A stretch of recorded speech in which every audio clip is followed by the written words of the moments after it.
It is well understood now that New York City provides a new home for a vast array of immigrant communities. People come specifically to New York both for its golden opportunities and the fact that they can find a community of their culture here to call home. After all, what could make the immigration process a great deal less stressful? Having a neighborhood that speaks your language, embraces your culture, practices your religion, and serves familiar foods, creating the opportunity to have a second home right here in America. One of the neighborhoods that exemplifies the creation of a community of an immigrant culture is Little Dominican Republic in Washington Heights.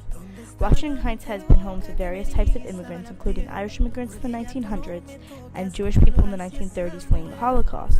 But since the 1960s, it has been home to many Dominicans, the largest number of Dominicans, in fact, outside of the Dominican Republic. In 1965, the second U.S. invasion of the DR played a significant role in launching the most recent migration of Dominicans to the U.S. Some elementary schools in the area report a high of 85% of DR kids in the class. There's even a larger number of people from the DR in New York City than Puerto Ricans. Spanish is the most commonly spoken language in this neighborhood, and you will hear it on any street corner and in every little bodega. The amount of chain stores decreases once you enter Washington Heights, and the number of mom and pop shops greatly increase. There are even remnants of other cultures that once called this neighborhood home. There are a few Jewish delis and businesses mixed in with the Dominican ones. Little DR is one of the purest examples of immigrants creating a new home in New York City. Unlike Chinatown, nothing in Little DR is for show or for visitors. In fact, not many outsiders visit Little DR at all.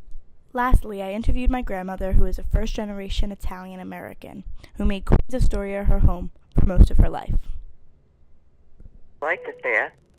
Well, they got, after years later, and we stayed around there. We stayed at Queens, but and always had Italian food. My grandmother instilled that into us. She used to bake, cook, and we used to go there every Sunday for dinner. And my grandfather would have the gallon of wine under the table that he made in the basement. The word paesano means someone from your hometown or home country, which my grandmother and her family would refer to as the other Italian Americans in the area that they would get together with. We went to the Italian restaurants. We went to Italian bakery, Laguli, and the pizza place. We had a wonderful, wonderful life, and I wish my children had the same opportunity. But then everybody moved away, and it wasn't the same anymore.